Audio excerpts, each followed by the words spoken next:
यौम आजादी से ठीक पहले लाल किले की सिक्योरिटी में बड़ी लापरवाही सामने आई है। नजरों के सामने एक डमी दहशतगर्द लाल किले में डमी बम लेकर घुस गया, मगर किसी को भनक तक नहीं लगी और इसका नतीजा ये हुआ कि इतनी बड़ी लापरवाही को लेकर पुलिस वालों पर तगड़ा एक्शन हुआ है। सिक्योरिटी में तैनात 7 पुलिस एहलकारों को तुरंत सस्पेंड कर दिया गया। ये बताना जरूरी है कि 15 अगस्त को लेकर लाल किले की सिक्योरिटी इंतजाम पुख्ता किए जा रहे हैं। देखिए रिपोर्ट।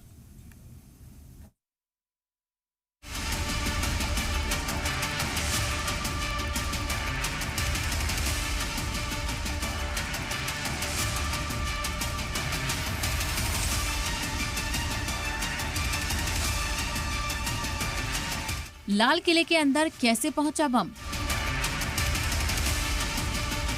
मॉक ड्रिल में बड़ी लापरवाही। 15 अगस्त से पहले सिक्योरिटी में चूक। दिल्ली में यौम आजादी से ठीक पहले सिक्योरिटी के पुख्ता इंतजाम कर दिए गए हैं। 15 अगस्त की तैयारी शुरू हो गई है। इस बीच चौंकाने वाला मामला सामने आया है। दिल्ली पुलिस हर रोज 15 अगस्त के प्रोग्राम को ध्यान में रखते हुए सिक्योरिटी ड्रिल कर रही है। बीते दिनों स्पेशल सेल की एक टीम ने एक ऐसी ही ड्रिल की। दिल्ली पुलिस की स्पेशल सेल की टीम ने एक सिक्योरिटी ड्रिल की, जहां पर देखिए अंदर आप देखें तो 15 अगस्त को लेकर तमाम जो कार्यक्रम है वो ऑलरेडी चल रहे हैं। इसी गेट से जहां बड़े बड़े अक्षरों में लिखा हुआ है नो एंट्री, लाल किला 15 अगस्त तक आम पब्लिक के लिए बंद है। यहाँ से स्पेशल सेल की टीम एक डमी बम लेकर प्रेमिसेस में एंटर करती है। वहाँ तैनात पुलिस एहलकार उस डमी बम का पता नहीं लगा सके, जो सिक्योरिटी में बड़ी चूक मानी गई।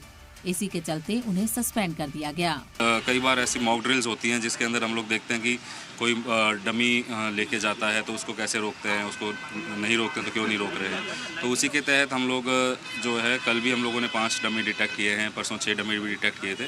और जब नहीं कर पाते हैं तो हम उस कंसर्न स्टाफ के अगेंस्ट जो है करेक्टिव एक्शन लिया जाता है। पीएम के यौम आजादी के खिताब को लेकर लाल किला दहशतगर्दों के निशाने पर रहता है, जिससे सिक्योरिटी में लापरवाही संगीन मामला है। ड्यूटी में लापरवाही की वजह से 7 हेड कांस्टेबल और कांस्टेबल को सस्पेंड किया गया है। स्पेशल सेल की एक टीम ने दरअसल यहाँ ड्रिल किया था और उस दौरान टीम ने सिविल ड्रेस में लाल किला परिसर में प्रवेश किया और एक डमी बम लेकर गई। हर साल यौम आजादी से पहले दिल्ली के सभी तारीखी इमारतों के साथ लाल किले पर सख्त सिक्योरिटी इंतजामों को परखा जाता है। इस तरीके से एक पूरी चौकी यहाँ पर बनाई गई है गेट के पास में, जहाँ से पूरा कंट्रोल रूम से सब जांच और परख होती है।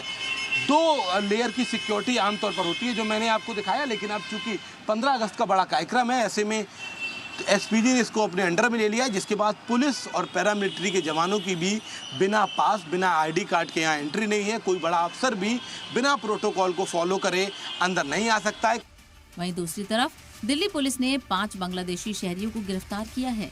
पुलिस के मुताबिक ये सभी लोग गैरकानूनी तरीके से हिंदुस्तान में रह रहे थे और जबरन लाल किला कैंपस में घुसने की कोशिश कर रहे थे।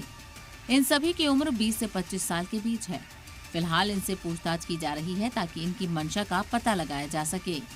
स्वतंत्रता दिवस से पहले दिल्ली पुलिस के हाथ बड़ी कामयाबी लगी है। दरअसल बांग्लादेशी 5 नागरिक जो भारत में 3 महीने पहले एंटर किए थे, उन्हें लाल किला में जबरन घुसने के आरोप में दिल्ली पुलिस ने गिरफ्तार किया और उनकी निशानदेही पर उनका एक और साथी जो लाल किला के आसपास 3 महीने से छुपा हुआ था, उसको भी गिरफ्तार कर लिया गया। यौम आजादी के दिन लाल किले पर अहम प्रोग्राम का इनेकाद होता है, जहां से पीएम मोदी मुल्क से खिताब करते हैं। ऐसे में सिक्योरिटी के कड़े इंतजाम किए जाते हैं। ब्यूरो रिपोर्ट, सलाम टीवी।